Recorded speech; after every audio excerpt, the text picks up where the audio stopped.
আসসালামু আলাইকুম deer freshers, কি অবস্থা সবার? আশা করি অনেক ভালো। আজকের ভিডিওতে আমরা বরিশাল বিশ্ববিদ্যালয়ের হল সম্পর্কে বলবো। তো আমার সাথে আছেন আলিমউদ্দিন নাঈম ভাই, বরিশাল বিশ্ববিদ্যালয়।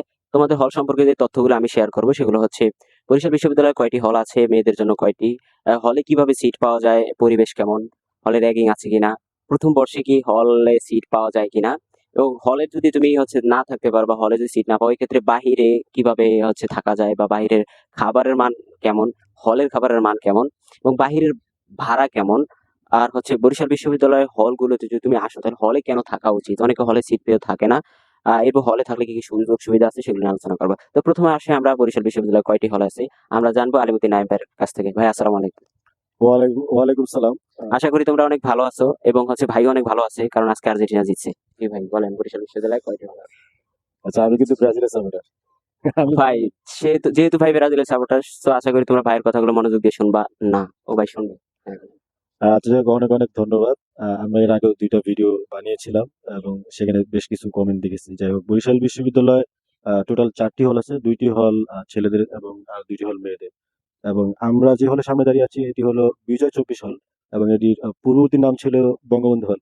এবং আরেকটি হল আছে সেটি শেরে বাংলা হল ছেলেদের। এবং মেয়েদের জন্য 2টা হল আছে। একটির রাবিয়া নাম বলছি, সুফিয়া কামাল। হ্যাঁ, রাবিয়া বুসরা এবং সুফিয়া কামাল হল। এবং আমি যতটুকু জানি যে প্রত্যেকটা হলে 250 প্লাস সিট আছে। এবং আরেকটা বিষয় এখানে উল্লেখ করা উচিত, সেটা হলো যে এখানে একটা কোশ্চেন অনেকের থাকে যে হলে যে সিট থাকে সেই মানে সিঙ্গেল সিট নাকি এক সিটে 2জন শেয়ার করে থাকে। তো এই জিনিসটা আমার মনে হয় যে তোমাদের একটু ইনশিওর করা উচিত, যারা নতুন। আমি যখন নতুন ছিলাম তখন আমার ভিতরেও একটা এরকম কনফিউশন ছিল। তো বরিশাল বিশ্ববিদ্যালয়ে যে হল আছে, প্রত্যেক হলে যে রুম আছে প্রত্যেক রুমে 8জন করে থাকে এবং প্রত্যেক রুমে 4টি বেড, তার মানে সবাই এখানে ডাবলিং করেই থাকে। আসলে বরিশাল বিশ্ববিদ্যালয়ে 10,000 প্লাস স্টুডেন্ট আছে বা থাকে। তো সেই জায়গায় আসলে 4টা হলে হয় না। তো স্টুডেন্টদের জন্য আসলে বরিশাল বিশ্ববিদ্যালয়ে যে হল আছে সেই হলের যে সিট সংখ্যা এটা আসলে পর্যাপ্ত না। তারপরও এরকম না যে কেউ প্রথম বর্ষে আসলে সিট পাবে না। আমি অনেক দেখেছি, অনেক শিক্ষার্থী আছে যারা ফার্স্ট ইয়ারে সিট পেয়েছে। এবং সিট পাওয়ার যে ওয়ে সেটা খুবই সিম্পল। তুমি যখন আসার পরে দেখবে হলে একটা অ্যালটমেন্ট দিবে। অ্যালটমেন্ট বলতে একটা বিজ্ঞপ্তি দিবে যে তোমরা যারা হলে হলে উঠতে থাকতে চাও? ইচ্ছুক অথবা হলে থাকতে চাও তোমরা অ্যাপ্লিকেশন করো। এবং অ্যাপ্লিকেশন করলে পরে একটা ইন্টারভিউ নেয়। ইন্টারভিউ প্রসেসের মাধ্যমে হলে সিট দেয়। হ্যাঁ, এই ক্ষেত্রে হচ্ছে তোমরা যখন এই allotment দিবে তখন ৳100 দিয়ে একটি ফর্ম নিতে হয়। ফর্মটি ফিল আপ করে হুম। প্রয়োজনীয় ইনফরমেশন দিয়ে এরপর সেটি জমা দিতে হয়। এরপরে নির্দিষ্ট সময়ে তোমাদেরকে ভাইবার জন্য কল করা হয়। সেখানে তোমার পারিবারিক অবস্থা, তোমার হচ্ছে আ যেই ভার্সিটি থেকে তোমার বাসার দূরত্ব, এই বিষয়গুলোকে বিবেচনায় আনা হয়। আচ্ছা, এখানে আমি আরেকটা বিষয় উল্লেখ করতে চাই যে বিশ্ববিদ্যালয়ে যে ফার্স্ট ইয়ার স্টুডেন্ট তাদের আরো একটা বিষয় মাথায় থাকে যে এই অমুক পলিটিক্যাল ভাইকে ধরবো বা তমুক পলিটিক্যাল ভাইরে ধরলে হয়তো আমি একটা সিট ম্যানেজ করতে পারবো। বিষয়টা একদমই এরকম না। এবং সবচেয়ে ভালো দিক হলো বরিশাল বিশ্ববিদ্যালয়ে এই কালচারটা নাই। এবং বরিশাল বিশ্ববিদ্যালয়ে মনে হয় না এরকম কেউ আছে যে এই পলিটিক্যাল কোনো লিডারের পরিচয় দিয়ে সে সিট পেয়েছে। এই জন্য আমি বরিশাল বিশ্ববিদ্যালয়ের যে প্রশাসন আছে তাদেরকে আমি অবশ্যই ধন্যবাদ জানাতে চাই। সো তোমরা এটা মাথা থেকে একদমই ঝেড়ে ফেলো যে কারো পরিচয়ের মাধ্যমে তুমি হয়তো হলে সিট পেতে পারো বা থাকতে পারো। এটার কোনো সুযোগ নাই। এবং তুমি স্বাভাবিকভাবে তুমি যদি ক্যাপাবল হও, আই মিন এলিজিবল হও হলে থাকার মতো, তাহলে তুমি সিট পাবে। আমি অনেককেই দেখেছি সিট পেয়েছে, আবার অনেকে পায় নাই। তো এই জিনিসটা আসলে ডিপেন্ড করে তোমার এই হলের সিটটা তোমার কতটুকু প্রয়োজন। এবং আমার মনে হয় যে এখানে যারা প্রশাসন দেখে যে তোমার পারিবারিক অবস্থা কি এবং তোমার বাসা বরিশালে নাকি বরিশালের বাইরে, এই জিনিসগুলি আসলে তারা ফাইন্ড আউট করে। আচ্ছা ভাই, তো প্রথম বর্ষে যারা হচ্ছে হলে ওঠার চিন্তা ভাবনা করে তো তাদের একটা ভয় কাজ করে যে হলে র্যাগিং আছে কিনা এই সম্পর্কে কি? আচ্ছা, র্যাগিং এর যে বিষয়টা, আমি বলবো যে বরিশাল বিশ্ববিদ্যালয়ে হলে র্যাগিং নাই। এবং বরিশাল বিশ্ববিদ্যালয়ে গেস্ট রুমেরও কোনো কালচার নাই। গণরুম তো নাই। সো এই জায়গা থেকে তোমরা একদম টেনশন ফ্রি থাকতে পারো। তবে আমি এতটুকু বলবো যে তোমরা এই যে র্যাগিং নাই এইটার আসলে উম, অসৎ ব্যবহার করবা না। অসৎ ব্যবহার বলতে কি, যে র্যাগিং নাই কেউ কিছু বলবে না, সো আমি সিনিয়র হোক বা অন্য যে হোক তার সাথে আমি বেয়াদবি করলাম, এইটা আসলে আমরা আশা করি না। এটা আমরা হয়তো কিছু বলি না, কিন্তু আমরা জানি কোন ছেলেটা কিরকম বা দেখলাম কাউকে ছেলেটা কেউ যদি বেয়াদবি করে তো আমরা তাকে আসলে ওইভাবেই ট্রিট করি, বিষয়টা এরকম। আচ্ছা, আচ্ছা, ঠিক আছে ভাই, ধন্যবাদ। এরপরে হচ্ছে যদি কোনো শিক্ষার্থী হলে না থাকে, হলের সিট না পায়, তো হুম। এক্ষেত্রে বাহিরে যখন তার থাকার কি কোনো ওয়ে আছে কিনা? আর যদি হচ্ছে বাহিরে থাকতে চায়, এক্ষেত্রে তার হচ্ছে কেমন ভাড়া হতে পারে আশেপাশে সিট পাওয়ার জন্য? আচ্ছা, টু বি অনেস্ট, বরিশাল বিশ্ব হলে সিট না পেলেও সব শিক্ষার্থীরা বাইরেই থাকে, এবং এটা আসলে প্লেস টু প্লেস ভ্যারি করে, মানে বিশ্ববিদ্যালয়ে যে ভার্সিটি এরিয়া এখানে একরকম ভাড়া, আবার শহরের দিকে সদরে আরেক হলে আরেক রকম ভাড়া। আমি হচ্ছে এই বিষয়টা ক্লারিফাই করি। সেটি হচ্ছে তুমি যদি ভার্সিটির এরিয়া আশেপাশে থাকো, এক্ষেত্রে বিভিন্ন দিক বিবেচনায় ভাড়া হয়ে থাকে। যেমন একটি রুম নিলে একটি রুমের মধ্যে দেখা যায় যে ৩ জন ৪ জনও থাকে। তো ৪ জন থাকলে ভাড়া ৮০০, ১,০০০ এরকম হয়। আবার দেখা গেছে যে একটা ফ্ল্যাটের মধ্যে তুমি একটা ফ্ল্যাটের একটা আলাদা রুম নিতে চাও। তো সেক্ষেত্রে ওই ৪ জনের ভাড়া তুমি একা দিয়ে থাকতে হবে, ৩ থেকে ৪,০০০ টাকা হয়।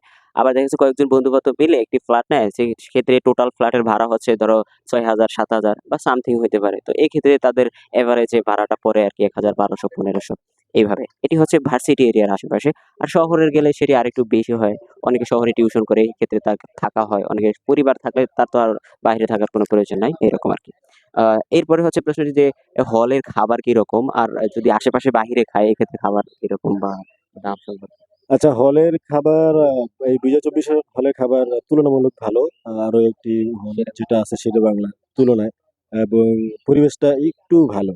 আর খাবার চলে মোটামুটি। এটা আবার এখানে খাবারের যে প্রাইসটা যে বাইরে যে খাবার ওই তার খাবার থেকে থেকে আসলে খুব বেশি ডিফারেন্স না। তো বাহিরে যদি খাও আসলে বাহিরের আর হলের খাবারের মধ্যে বেশি দাম ডিফারেন্ট না। তো সেক্ষেত্রে দেখা গেছে তুমি যদি সবজি ইত্যাদিতে খাও, তো এক্ষেত্রে ৳৩০ থেকে ৳৪০ পার হচ্ছে ইয়েতে যায়। আর যদি তুমি মাংস খাও এক্ষেত্রে ৳৬০ থেকে ৳৭০ বা হচ্ছে আ মাছ সহ খেলে এরকমই হবে আরকি। আ অবশ্যই চিকেন। চি চিকেন খেলে আরকি যদি অবশ্যই গরু তো না। যাই হোক আমরা নেক্সট এ আসি যে একজন শিক্ষার্থী কেন তার হলে থাকা উচিত? আপনি কি বিষয়ে পরামর্শ দিবেন? আচ্ছা, একজন শিক্ষার্থীর হলে থাকা উচিত নাকি কি না না, উচিত? এটা একটা বা আরকি ডিবেটেবল কোয়েশ্চেন। সো সেই জায়গা থেকে, তবে তুমি যদি বলছো কেন থাকা উচিত, আমার মনে হয় যে তাহলে একপাক্ষিক হয়ে এক গেছে। পাক্ষিক হ্যাঁ, হয়ে গেছে। তো আমি তবে এটা আসলে এটাও পারসন টু পারসন ভ্যারি করে। কারো জন্য আসলে বাইরে থাকাটা ভালো। আবার কারো জন্য হলে থাকলে আ আ মানে কারো যদি ফাইন্যান্সিয়াল প্রবলেম থাকে তার জন্য হল ভালো অপশন। আর কেউ যদি চিন্তা করে যে না, আমি নিজে মানে আমার ফাইন্যান্সিয়াল কোনো সমস্যা নাই। আমি একটু ভালো থাকতে চাই, এবং একা একটা রুম নিয়ে সেখানে সুন্দর পরিবেশ, আমি চাই যেখানে পড়াশোনা করব, আমি একা থাকবো। সো তার জন্য আসলে ওই মানে আমি তাকে সাজেস্ট করব তুমি বাইরে থাকো। তবে তারপরেও যদি বলি যে তুমি মানে আমার মতো যদি হও, মানে মধ্যবিত্ত প্লাস আ যে না আমার বাইরে থাকলে আমার একটু খরচ বেশি হবে, যেইটা বেয়ার করা আমার পসিবল না। সো সেই জায়গা থেকে আমি বলব যে আমি হলে থাকি, বা সাধারণত শিক্ষার্থীরা হলে থাকে কারণ এখানে আ ফাইন্যান্সিয়াল একটা সাপোর্ট পাওয়া যায়। কম টাকায় আমি থাকতে পারছি। আর হলো আ হলের হলের যে কালচারটা, এটার সাথে আমি অ্যাডজাস্ট। যেরকম আমি যখন ফার্স্ট ইয়ারের বাইরে ছিলাম, সো এখানে এই যে ১০ টার পরে ঢোকা যায় না। ১০ টার পরে বলতে কি তখন ৯ টা ৮ টা এরকমও অনেক বাসা আছে। হ্যাঁ? আ এর আগেই বাসায় ঢুকতে হবে। তো এটা একটা প্যারা লাগতো আমার কাছে। আচ্ছা। তো সেই জায়গা থেকে হলটা আমি চুজ করি। লাইক আমি একটু স্বাধীনভাবে থাকতে পারতেছি ফ্রিলি। আর হলে রিডিং রুম আছে। হলে ওই যে টিভি রুম আছে। টিভি রুমে বা ইনডোর কিছু গেম আছে। সেটা খেলতে পারবা গেলে। আ এখন আউটডোর দেখা গেছে যে তোমার ওই মেক্সিমাম স্টুডেন্টরা টিভি রুমে গিয়ে পড়াশোনাই করে। রিডিং রুম আছে, রিডিং রুমে সবসময় পড়াশোনা করে। হল বিষয়টা হলো কি, মানে তুমি ঘুমাবে এক জায়গায়, খাবা ডাইনিং এ, এবং তোমার যদি একটু এন্টারটেইনমেন্ট দরকার পড়ে তুমি চলে যাবা টিভি রুমে। আর যদি মনে করো যে না পড়াশোনা করা দরকার আমার, চলে যাবা রিডিং রুমে। আর মানে ইবাদতের জন্য, নামাজের জন্য তো নামাজের জায়গা আছে। আচ্ছা। তো আরেকটা বিষয় হচ্ছে হলে যদি থাকো যেহেতু তোমার হল থেকে ক্লাসরুম খুব কাছে। তো এই ক্ষেত্রে তোমার ক্লাস মিস হওয়ার পসিবিলিটি খুব কম থাকে এবং তুমি রেগুলার ক্লাস করতে পারবা। আর যে আউটডোর যে গেমস গুলো আছে ফুটবল, ক্রিকেট এগুলোতে চাইলে তুমি হচ্ছে অংশগ্রহণ করতে পারবা ইজিলি এবং হচ্ছে হল ভিত্তিক খেলাধুলা বা বিভিন্ন কম্পিটিশন, ডিবেট থাকে। এগুলোর সাথে তুমি হচ্ছে অ্যাডজাস্ট হতে পারবা। তো এই ছিল আজকের আমাদের আলোচনা হল সম্পর্কে। তোমাদের যদি কোনো কোশ্চেন থাকে তো অবশ্যই কমেন্টে জানিয়ে দেবে। ধন্যবাদ ভাই। আর শেষে ওদের সম্পর্কে কিছু বলা যাবে? তো অনেক অনেক ধন্যবাদ। আর তোমাদের সবাইকে অনেক অনেক শুভেচ্ছা অভিনন্দন যারা বরিশাল বিশ্ববিদ্যালয়ে চান্স পেয়েছো। আমি জানি যে সবাই আসলে তোমরা মানে তোমাদের মধ্যে সবাই বরিশাল বিশ্ববিদ্যালয়ে চান্স পেয়ে হ্যাপি না। তো আমি বলবো যে আমি আমার কথা যদি আমি বলি যে আমি যখন প্রথম বরিশাল বিশ্ববিদ্যালয়ে চান্স পাই, তো প্রথম দিকে আমার ভালো লাগতো না, আমি ফার্স্টের দিকে প্রায় সময় চলে যেতাম। তখন তো আরো সংকট ছিল। হ্যাঁ, সংকট ছিল। আর আসলে আমি যেহেতু ঢাকা থেকে আসছি, তো আমার কলেজ ছিল সরোয়ার্দী কলেজ, এবং তিতুমিরে ছিলাম কিছুদিন। তো বিষয়টা যেটা ঘটছে যে এই জায়গার কালচারের সাথে আমি অ্যাটাচ করতে পারতাম না।